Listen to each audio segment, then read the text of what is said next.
I believe that there's a lot of skepticism concerning miracles and the miraculous. And there are times in history when it became so evident, or it becomes so evident, that these things are happening that people become true believers. But those times ebb and flow. And then you'll find a time in history where people are very much in doubt. They don't truly believe that miracles can happen.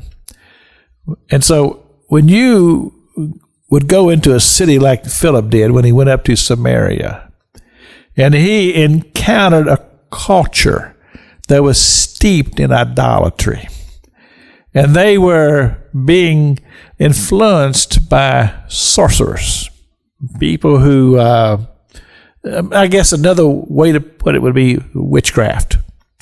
And they would find themselves falling under the influence and the spell of people who were involved in witchcraft, and things were happening. And I'm just going to be honest with you, I don't fully understand all of that. Because there is power. We know that the devil does have power. But the thing about the devil, he's never about life. He's always about death. And so it's hard to imagine that a sorcerer or a witch or anything of that ilk would be able to do something that would actually be something that would say, yes, that person was sick and suffering and now they are healed. It just doesn't seem to go along with the teachings that we find in John chapter 10, where it says that the devil comes, or the thief, he says, he refers to him as a thief. It says he comes to steal, kill, and to destroy. In other words, his highest objective, his highest prize is death. And that's why so often in these type of environments, they celebrate death.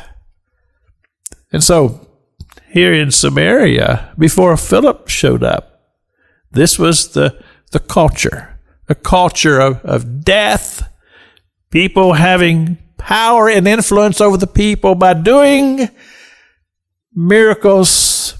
And this is a part that I don't fully understand exactly what it was they were doing. But there was a man by the name of Simon, and he was a sorcerer. And he was very, very popular with the people.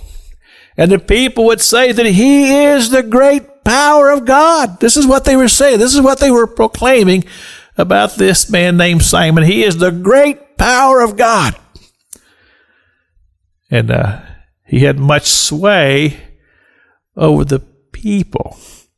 But you see, that's the work of witchcraft.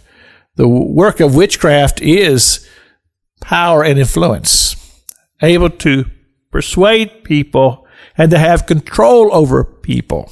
This is what this presence does.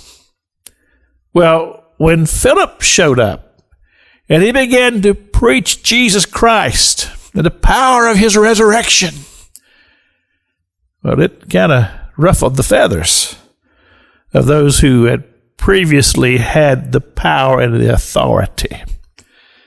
Many people, it says, began to follow the teachings of Philip, believing in Jesus Christ as Lord and Savior.